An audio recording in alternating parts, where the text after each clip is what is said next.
Sebelum aku belajar menulis, di antara diam dan naratif list, aku telah dibaca oleh kasta. Disitulah ilmu mula berbicara tanpa suara. Dari sisi yang tak tertulis, aku paham bila hilang. Dari nur yang tak terlukis, aku tenang dalam terang. Ilmu bukan pada bibir, tapi di dada yang pasrah. Bila akar rebah, barulah nur melangkah. Di hampar sunyi aku duduk bersila, mendengar suara tidak bernada. Bukan telinga yang mendengar kabar, tapi jiwa yang digerakkan sabar. Aku renung cermin tak berwajah, terpancar cahaya tak bernyala. Dalam gelap terbit hikmah tanpa tinta, tanpa kalam tapi penuh makna. Zahirku fakir, batinku fakir, di antara dua aku berdalih menuntut ilmu. Tiada madrasah tapi hatiku jadi musyahadah. Aku tanya pada langit, ia menjawab dalam hujan. Aku tanya pada laut, ia berzikir dalam gelombang. Dari arus ke nadi turunlah makrifah, bukan kerana belajar tapi kerana disingkap tabir rahsia Allah.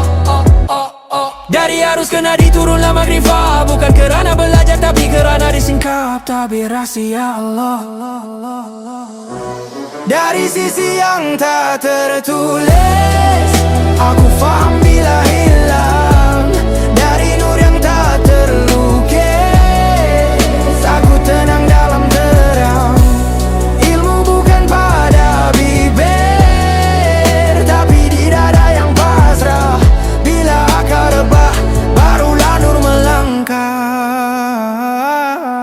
Telah terbuka hijab di dada, terbentang kitab tiada huruf. Lafaznya gaib namun makna luruh, ke kalbu turun seumpama arus. Aku membaca kalam yang tak tertulis, di langit jiwa tiada garis. Tiap noktanya hidup, tiap diamnya berbisik, itulah rahsia laduni yang manis. Kata tidak dihafaz, tapi diwayukan pada sukma. Datangnya lembut seperti bayu, dari sidratul al-muntaha. Jari menulis tanpa pena, tangan bergetar tanpa perintah. Akal tunduk pada hikmah, roh berbicara dengan musyahadah. Aku tafsirkan nur pada huruf alif, lurusnya satu tapi mananya tak muflis.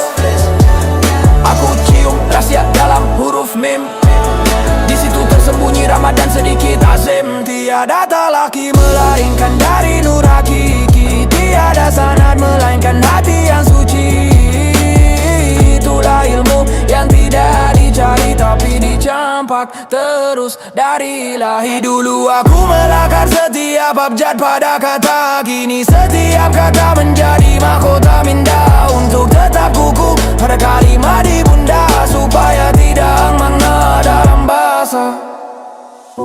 Serpi makna bertembung di nadi, huruf-huruf berperang dalam diri.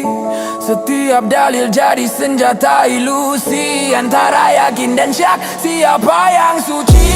Bila huruf lenyap tinggal makna, bila makna lenyap tinggal dia.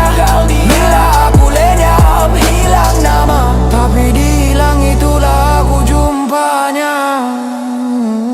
Bila huruf lenyap tinggal makna, bila makna lenyap tinggal dia. Bila aku lenyap hilang nama, tapi dihilang itulah aku jumpanya.